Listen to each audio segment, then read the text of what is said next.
আওয়াজ যে যেমনে পারে বলে, কিন্তু মুসলমান যে একজনকে একটা সালাম দিবে, এই সালামটা দেওয়াটাও যে একটা কত বড় ইবাদত, এটা মুসলমান ভুলে গেছে। জোরে কান, আর জোরে কান। তো এই সমস্ত নামধারী মুসলমান, নামই মাত্র মুসলমান, এই সমস্ত মুসলমানদেরকে ঈমান শেখানো, কালিমা শেখানো, এদেরকে কবরের উপরে দেওয়ার জন্য, কবরে যাওয়ার জন্য, কবরে যাওয়ার উপযুক্ত হওয়ার জন্য যেই প্রসেসিং গুলা দরকার, আমরা অনেক উলামায়ে কেরাম হাফেজ তৈরি করতে ব্যস্ত, মুফতি তৈরি করতে ব্যস্ত, মুহাদ্দিস তৈরি করতে ব্যস্ত, কিন্তু এই হাজার হাজার ভিড়ের মধ্যে হারুন রশিদ সাহেব ব্যস্ত কোন মুসলমানের কালিমা নাই, কোন মুসলমান সূরা ফাতিহা জানে না, এইগুলাকে কালিমাওয়ালাকে কালিমা শুদ্ধ করার জন্য ব্যস্ত। আল্লাহু আকবার বলেন। আমাদের দেশের উলামায়ে কেরামের অনেক ফিকির, অনেক চিন্তা, ফুতুর কুশরি আলহামদুলিল্লাহ। কিন্তু জানেন আমাদের দেশের একজন মরহুম আল্লামা হাফিজ হুজুর রাহমাতুল্লাহি আলাইহি, উনারও একটা চিন্তা ছিল, যদি নির্বাচনে এরশাদকে হারিয়ে বাংলার মুসলমান আমাকে ভোট দিয়ে জয়যুক্ত করে, মুহাম্মদুল্লাহ হাফিজ হুজুর চেয়েছিলেন সারা বাংলাদেশের প্রত্যেকটি মহল্লায় মহল্লায় একটি করে নুরানি মক্তব কায়েম করবে। সুবহানাল্লাহ। ফায়দা হবে কি? মানুষ কোরআন শুদ্ধ করে পড়নেওয়ালা হবে। আমরা অনেকে জানিও না যে কোরআন বিশুদ্ধ করে পড়া ফরজ। কি বলেন? আল্লাহ আপনাকে আলেম বানানো ফরজ করে নাই। কিছু মানুষ আলেম হওয়া ফরজ, কিছু মানুষ হাফেজে কোরআন হওয়া ফরজ, দ্বীনের দায়ী কিছু মানুষের জন্য ফরজ, কিন্তু ধর্মীয় জ্ঞান প্রতিটি মুসলমানের উপর যা দরকার তা শিক্ষা করা ফরজ। এরকম ঠিক কিনা? ধরুন আপনি ব্যবসা করতেছেন, এই ব্যবসার লাইনে ব্যবসার যত রকম নীতিমালা আছে, এই নীতিমালা সম্পর্কে আপনাকে, এই নীতিমালা সম্পর্কে জ্ঞান অর্জন করা ফরজ। কিন্তু কোন ব্যবসায়ী আজ পর্যন্ত এই জ্ঞান শিখে না, যা আছে সমাজের তালে তালে ভাইয়ে ভাইয়ে চলতেছে। কথা বল ঠিক কিনা? ফরজিয়াত দিন আমরা শিখি না, প্রয়োজন মনে করি না, যার কারণে কি হইছে, আজকে আমি যে আলোচনার জন্য যে আয়াত আমি আপনাদের সামনে তেলাওয়াত করেছি, যে আয়াতটাকে সামনে নিয়ে কিছুক্ষণ আল্লাহ তৌফিক দিলে কথা বলবো। আল্লাহ যেন কিছু উপকারী কথা আমার জবান থেকে বের করেন, আমাদের জন্য, আমাকে, আপনাদের সবাইকে কবুল করুন, বলেন আমিন।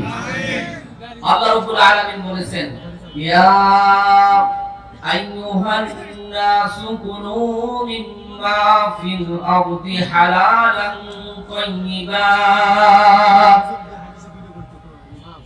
কোরআন কারীমের মধ্যে আল্লাহ তাআলা এই একটি মাত্র আয়াতে গোটা পৃথিবীর মানুষদেরকে সম্বোধন করেছেন, মুসলমান নয়, ঈমানদারদেরকেও এভাবে নয়, বরং গোটা পৃথিবীর মানুষদেরকে আল্লাহ ইশারা করে বলেছেন, তুমি মুসলমান হও, হিন্দু হও, বৌদ্ধ হও, খ্রিস্টান হও, তুমি যেমন হও না কেন, গোটা পৃথিবীর মানুষদেরকে বলেছেন ইয়া আইয়ুহান নাস। জোরে বলেন ইয়া আইয়ুহান নাস। এখানে সকল পৃথিবীর মানুষদেরকে বলেছেন তোমরা হালাল খাবার খাও। কি খাবার খাও?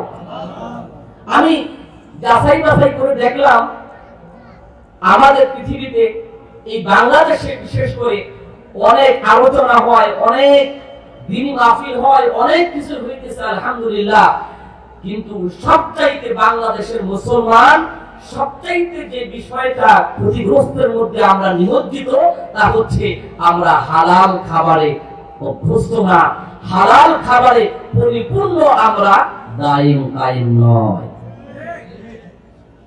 কেউ আছে 50%, কেউ 60%, কেউ 80-90, শতভাগ হালালের উপর প্রতিষ্ঠিত মুসলমানের সংখ্যা খুবই অভাব, খুবই অভাব। আল্লাহ আমাদের হেফাজত করুন, সবাই বলুন আমিন। হালাল খাদ্য খেতে হবে। হালাল খাদ্য খাওয়ার জন্য আল্লাহ কুরআন কারীমে গোটা পৃথিবীর মানুষদেরকে ইশারা করেছে, কারণ হালালের একটা প্রভাব আছে এবং হারামেরও একটা প্রভাব আছে। হারাম যে খায় তার প্রভাব হলো এটা স্বভাব ভালো থাকবে না, চরিত্র থাকবে আউলে ধল্লা, কথা থাকবে কর্কশ। ও যখন সমাজের মধ্যে ডাক দিবে মানুষ ভয় পাবে। ও যেই রাস্তায় বসে থাকবে মানুষ তার জীবনটাকে ওই পথে যাওয়া নিরাপদ মনে করবে না। ঠিক কিনা? যেমন ধরুন যারা টেন্ডারবাজি করে, চাঁদাবাজি করে, মানুষের জানমাল লুটতরাজ করে, এরকম কিছু সমাজের ভিতরে দেশের কিছু লুটতরাজ, টেন্ডারবাজ, চাঁদাবাজ আছে না নাই? বাড়ি করার আগে হাত পাতে দেওয়া লাগবে। যদি বাড়ি সাপ খাড়া করতে চাও 20 লাখ 15 লাখ ফালাও, তাহলেই তোমার বাড়ি খারাবে, নচেত এই বাড়ি খারাবে না। এরকম আছে না নাই? এরকম টেন্ডারবাজ মানুষদেরকে কি খুব ভালোবাসে নাকি ভয় পায়? টাকা দেয় কি ভালোবেসে মহব্বত করে নাকি ভয়ে? সমাজে রমজে রমজে যেমন আল্লাহ সুদকে হারাম করেছেন, ঘুষকে হারাম করেছেন। কথা কোন ঠিক কিনা? সুদ খাওয়া এটা কি কবিরা গুনাহ না সগীরা গুনাহ? কবিরা গুনাহ। ঘুষ খাওয়া কবিরা গুনাহ, এটাও হারাম কাজ। আবার দেখেন শুকুরের গোশত, কুত্তার গোশত হালাল না হারাম? মুসলমান খায়? কেন খায় না? ঘৃণা করে। হারাম আল্লাহ করেছেন এই জন্য। কিন্তু এটা শুকুরের গোশত, কুকুরের গোশত এটা মানে, কিন্তু সুদ এবং ঘুষ খাওয়া এটা শুকুর কুকুরের চাইতে, পায়খানার চাইতে জঘন্য, কিন্তু মুসলমান এটাকে ছাড়তে পারে না। ঠিক কিনা? কত বাহানা করে, সামনে দিয়ে দাও, পিছনে দিয়ে দাও, আমার কাছে নয় তোমার কাছ থেকে নিশ্চিত করে নিয়ে যাবে। কত ভাবে মুসলমান সুদ খায়, যার কারণে বলতেও লজ্জা লাগে। তুমি শুকুরকে হারাম মানছো, কুকুরকে হারাম মানছো, পায়খানা তুমি খাও না, এটাকে তুমি ঘৃণা করো, কিন্তু তুমি কি কে মানো না? সুদ ঘুষকে মানতেছো না। মুহতারাম হাজিরিন,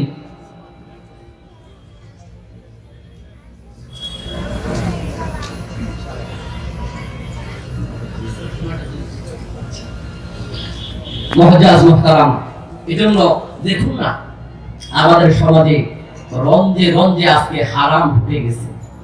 ব্যবসায়ীরা তাদের কর্মকাণ্ডের মধ্যে হারাম খাচ্ছে, কেউ কাউকে পরোয়া করছে না। দেখাই গেছে একটা, দিচ্ছে আরেকটা, উপরে একরকম ভিতরে আরেক রকম। আছে না নাই? শুধুমাত্র সুদ খাওয়া হারাম, ঘুষ খাওয়া হারাম নয়, একটা হালাল পণ্যকে এর কোয়ালিটি সম্পূর্ণ যা আছে তা নাই বাড়ায়া বাড়ায়া বলা, এটাও কি হারাম কাজ? এরকম ঠিক কিনা? ব্যবসায়ী আমাদের দেশে উত্তরা টঙ্গী ভিতরে হাজার হাজার ব্যবসায়ী ভাইরা আছে, আমার আওয়াজ শুনতে পাচ্ছে। আমি আশ্চর্য হই, অনেক সময় ফলের দোকানে গেলে দেখবেন পোকাওয়ালা একটা ফল উল্টায় রাখছে। আপেলে পোকা ধরছে, পেঁপেতে পোকা ধরছে, আপনাকে দেখাই দিবে না। তো এরকম ঠিক কিনা? ওটাকে উল্টায় রাখবে। তো যেভাবেই হোক, অনেক ভাবে, শুধুমাত্র সুদ নয়, ঘুষ নয়, অনেক ভাবে আমাদের সমাজের ভিতরে হারাম বিরাজমান করছে। আর হারাম যখন মুসলমান খায় তখন ওই দেহের ভিতরে ইবাদতের আগ্রহ থাকে না। যেরকম ইবাদতের আগ্রহ নষ্ট হয়ে যায়। হারাম খায় কুকুর, ও পায়খানা খায়, বিষটা খায়, এই জন্য কুকুরের আওয়াজ বড় কসকস, মানুষ ভয় পায়। কই যাস? এদিক দিয়া কুকুর আছে, কয়েকটা কুকুর থাকে, যাওয়া যাবে না, ভয় পায়। কারণ কুকুরের আওয়াজ কি ভয়ানক। আবার বিড়ালে খায় কি? হারাম খায়। কারো দুধ চুরি করে খাইলো, ইলিশ মাছের মাথা চুরি করে খাইলো, এটা হালাল খাবার খায়। এটার আওয়াজটাও মেও মেও বড় মধুর। সুবহানাল্লাহ। এজন্য বিড়াল এত মহব্বতের প্রাণী, বিড়ালকে মহব্বত করে সাহাবী গোবরের নিচে রাখছে, নবীজির কাছে গেছে, বিড়াল বাইর হয়ে পড়ে গেছে, নবীজিও খুশি হয়ে গেছে। আল্লাহু আকবার। এটা হালালের প্রভাব। কিন্তু হারাম যখন কেউ খায়, ভক্ষণ করে, তখন তার ভিতরে হারামের প্রভাব ঢুকে। এই দেহের মধ্যে কখনোই ইবাদতের আগ্রহ জাগ্রত হবে না, তাহাজ্জুদ পড়তে মন চাবে না, যত রকমের নষ্টামি ছেলে এবং মেয়ে সমাজের মধ্যে জন্ম হবে, পিতামাতার আবশ্যকান সন্তান সমাজের ভিতরে যুক্ত হবে না। কান খুলে শুনে রাখুন, যদি নিজের পরিবার পরিজনকে দেশকে ভালো ভালো করতে চান, আমি একটা কথাই বলি, নামাজ তাহাজ্জুদ অনেক পড়তে হবে না, ওয়াক্ত মতো নামাজ পড়েন, হালাল খান, তাহলে ইনশাআল্লাহ আপনার সমাজ দেশ পরিবর্তন হবে। নচেত এই দেশ পরিবর্তন হওয়ার কোনো সম্ভাবনা নাই। কারণ আজকে একদল খায়া গেছে আম, আছে আদি, এই আদি নিয়ে আবার আরেক দল ক্ষমতায় না আসতে শুরু করছে, টানাটানি জোরে কোন ঠিক কিনা আমরা দেখতে পাচ্ছি। এটা করো না ভাই, একজনে গেল কিভাবে বিদায় নিল, শিক্ষা নাও, ফেরাউন নমরুদ থেকে শিক্ষা নাও। আলহামদুলিল্লাহ, যদি শিক্ষা না নাও কি করার আছে? গোটা পৃথিবীর মানুষদেরকে তথা বাংলার মুসলমানদেরকে আমি হুঁশিয়ার করে বলছি, বিগত স্বাধীনতার 54 বছর 55 বছরে আজ পর্যন্ত কোন ওলামায়ে কেরামকে, ইসলামকে আমরা সংসদে দেখতে পারি না, জোরে কোন ঠিক কিনা? তবে অনেক দলকে দেখেছি, অনেক লুট মামলা রাহাজানির হামলা বাংলার জমিনে হয়েছে, কথা বলেন ঠিক কিনা? কিন্তু এক দল যেতে না যেতেই আরেক দলের বড় নেতায় সংকেত দিয়ে জানিয়ে দিচ্ছে কোরআনের সাথে রাজনীতির নাকি কোনো সম্পর্ক নাই। আলহামদুলিল্লাহ, তোমার এই কথায় মুসলমান জাগ্রত হয়ে যাও, সজাগ হয়ে যাও। আমরা বুঝে গেছি, যারা গিয়েছে তারাও কেউ নৌকার মাঝি। তোমরা যারা আশার স্বপ্ন দেখছো, তোমরাও সেই নৌকার মাঝি, কথা বল ঠিক কিনা? আল্লাহু আকবার, আল্লাহু আকবার, হুশিয়ার সাবধান, আল্লাহু আকবার। ঘরে ঘরে চলো, ঘরে ঘরে চলো। আলহামদুলিল্লাহ, নির্বাচনের আগেই এমন কথা কোন নেতার কানে শোনা মানে আমাদের একটা শিক্ষা, আমাদের একটা জিনিস বুঝে এসে গেছে। আলহামদুলিল্লাহ, তোর এখন দেখি না। এই জন্য ইসলামী রাজনীতি আছে না নাই? কেউ যদি ইসলামী রাজনীতি না মানে তাহলে নবীজির মদিনার জিন্দেগিকে অস্বীকার করবে। মক্কা এবং মদিনার জিন্দেগি মিলায়া কোরআন, মক্কা এবং মদিনার জিন্দেগি মিলায়া কোরআন এবং হাদিস। কেউ যদি মক্কাকে মানে মদিনাকে না মানে তাহলে অর্ধেক কোরআন মানলো, অর্ধেক ইসলাম মানলো, এমন ঈমান বিধ্বংসী কোন নেতাকে, কোন দলকে বাংলাদেশের মানুষ গ্রহণ করবে না, যে কোন ঠিক কিনা? মুহতারাম হাজিরিন, এর থেকে আমাদের শিক্ষা নিতে হবে, ইসলামকে আমাদের দেখতে হবে।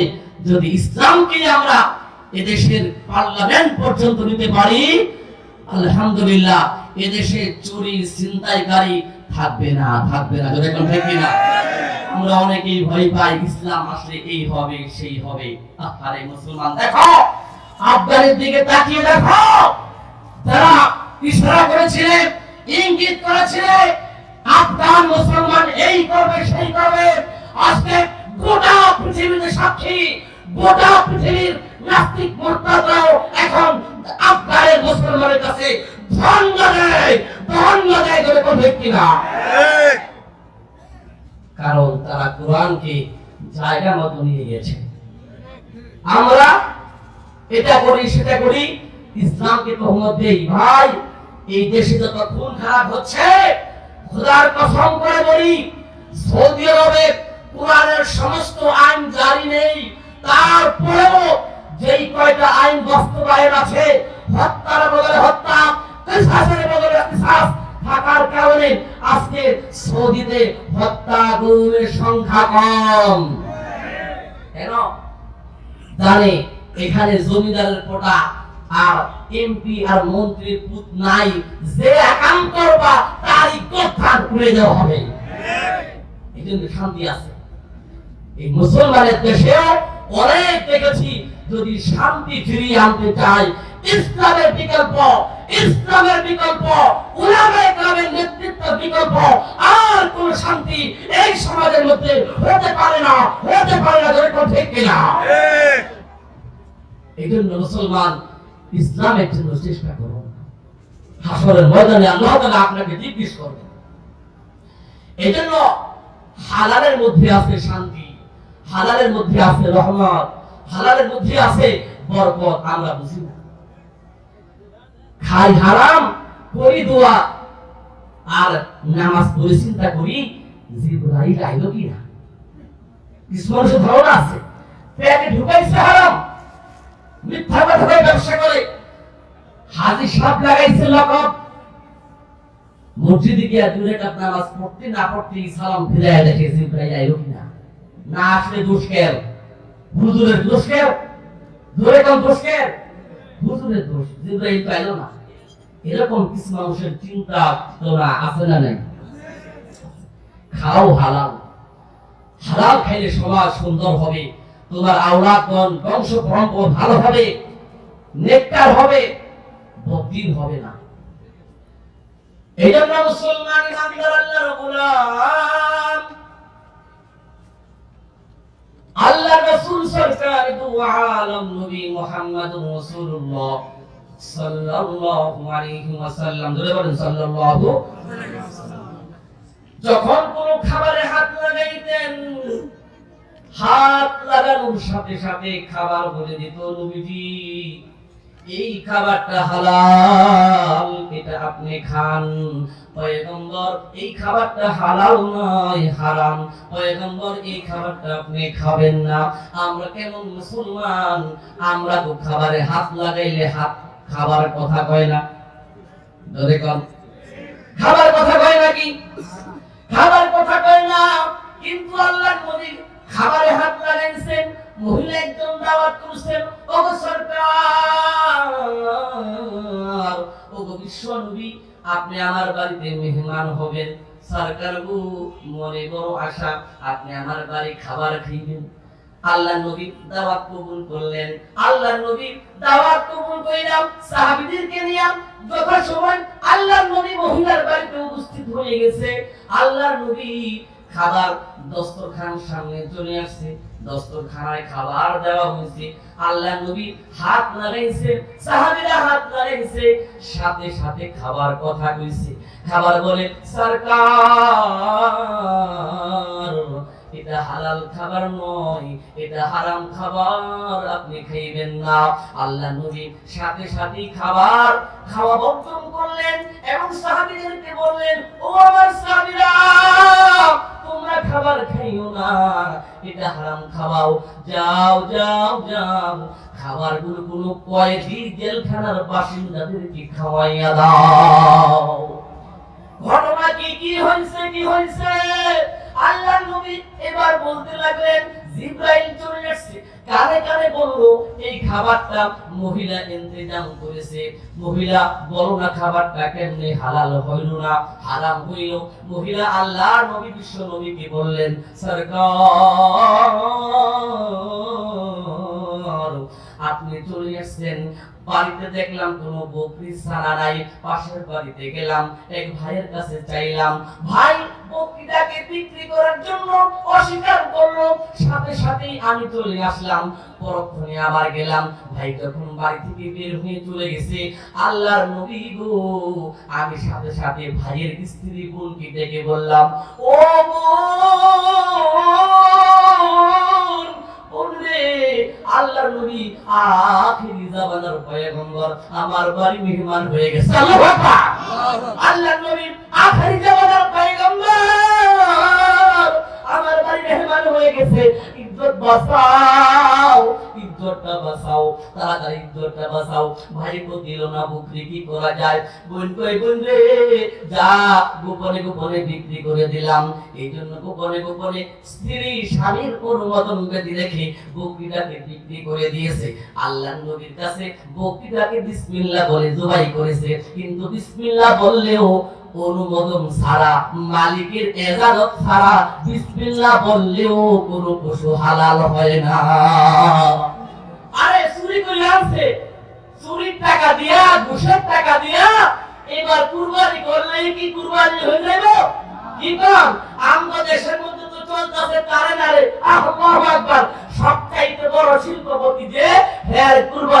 বড়, দুজন ঠিক কিনা?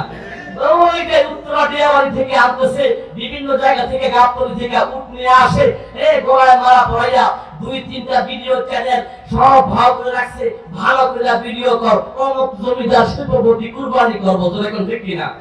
দেখা যাবে সুদের পয়সা, ঘুষের পয়সা, দেখেন ধরে ধরে আমানতের পয়সাকে লুট করে আজকে জনগণকে ধোঁকা দিয়ে এত বড় কুরবানি করে। এমন কিছু দেশের নেতা, হাইব্রিড নেতা আছে না নাই?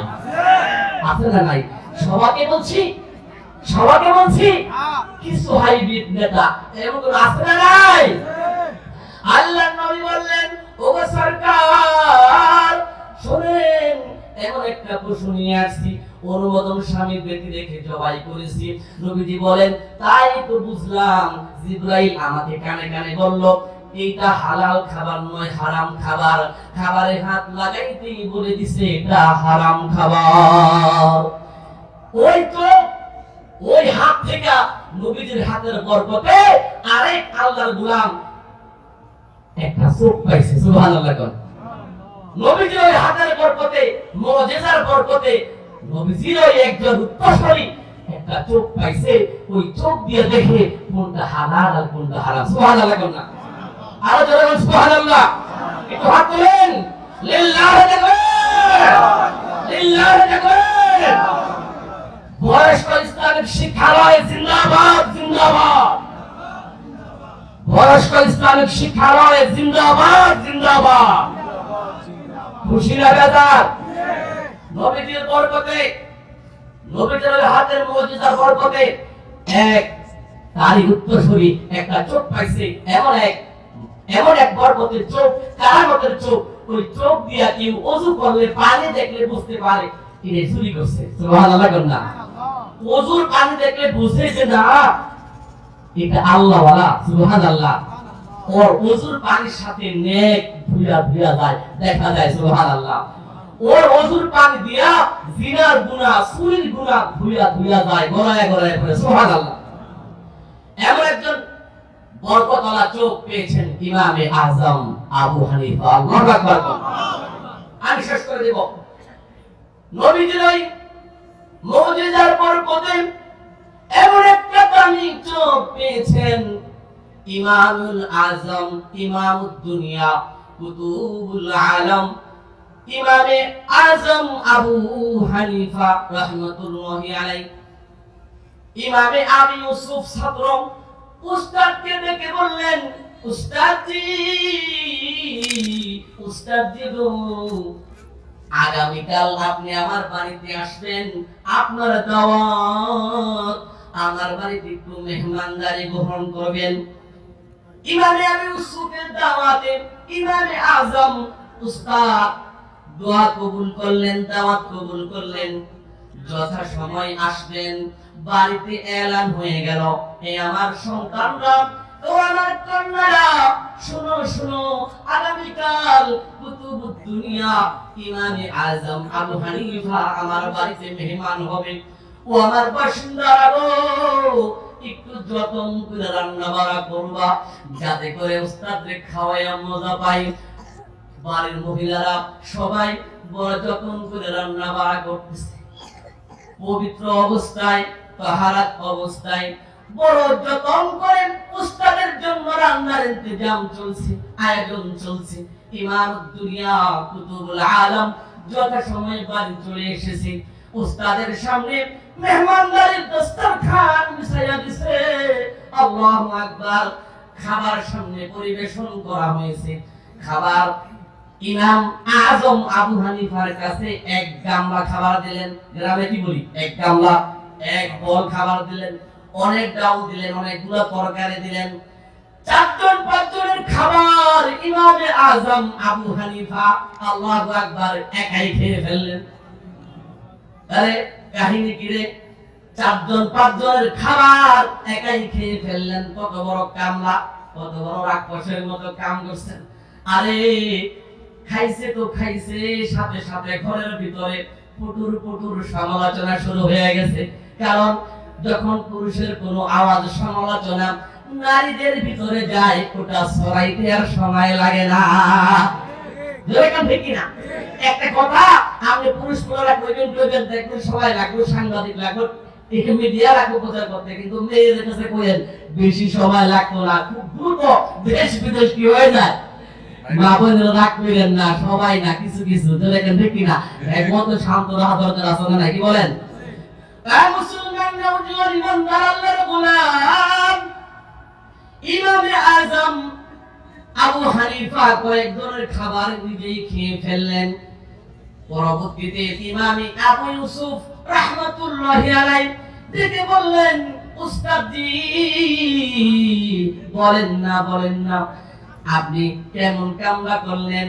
উস্তাদ মানুষ আপনি, আমার কত বড় কুতুবুল আলম, বলেন না আপনি 5 জনের খাবার একাই কেমনে খাইলেন? বলেন না কেমনে খাইলেন? রাক্ষসের মতো কামরা কেমনে করলেন?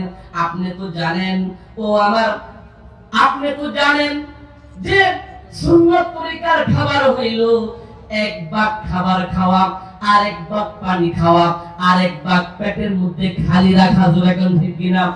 ও কুতুবুল আলম, ও আমার উস্তাদ জি, কেন আপনি বেশি খাবার খাইলেন?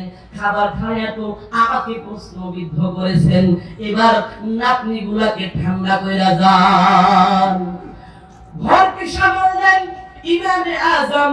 এবার আবু হানিফা সবাইকে ডেকে বললেন, নানা ভাই ও আমার দাদু ভাই শোনো একটু কথা তোমাদেরকে বলতে চাইছিলাম না, কিন্তু বাধ্য হয়ে বলবার জন্য চেষ্টা করলাম। শোনো, আমি এতগুলো খাবার কেন খাইলাম গো? এতগুলো খাবার কেন খাইলাম?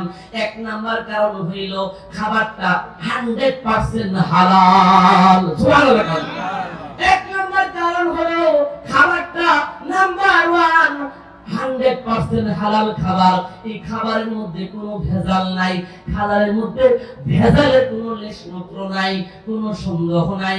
2 নাম্বার কারণ হলো এই যে খাবারটা যিনি রান্না করেছেন উনি হইলেন হাফেজা, উনি হইলেন আলেমা, উনি হইলেন আবেদা, উনি হইলেন আশিকা, উনি হইলেন সালেহা।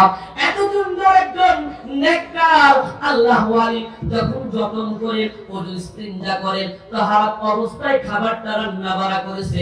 আলহামদুলিল্লাহ, খাবারটা যখন আমার সামনে পরিবেশন করা হলো, আমি নজর করে তাকায়া দেখলাম, আল্লাহু আকবার, বলেন না আল্লাহু আকবার, আল্লাহু আকবার। আমি যখন নজর করে তাকাই না দেখলাম, আল্লাহু আকবার, খাবারটা যখন আমার সামনে আসলো, আসমান থেকে যেন অঝরে বৃষ্টির মতো টপকায়া সাকিনা নাজিল হইতেছে। আর সহ্য করতে পারলাম না, মনে নিয়ত করলাম, আল্লাহু আকবার। কি নিয়ত করলাম? এত বরকত করে খাবারটাকে ছেড়ে দেওয়া যায় না, এটাকে আমি প্রত্যাখ্যান করতে পারবো না। প্রয়োজন আগামীকাল রোজা রাখবো, পরের দিন রোজা রাখবো, যা হয় হোক, আজকে কয়েকজনের খাবারটা আমি একাই খেয়ে সাফ করে দিলাম। আল্লাহু আকবার বলেন, আল্লাহু আকবার বলেন। মুহতারাম হাজিরিন, আমাদের অত্যন্ত শ্রদ্ধেয় সেই লন্ডন একজন বিখ্যাত আলেম দ্বীন আপনাদের সামনে উপস্থিত হয়ে গেছেন, যার কথা আমরা বারবার এলান করতেছিলাম, যার দর্শন শোনার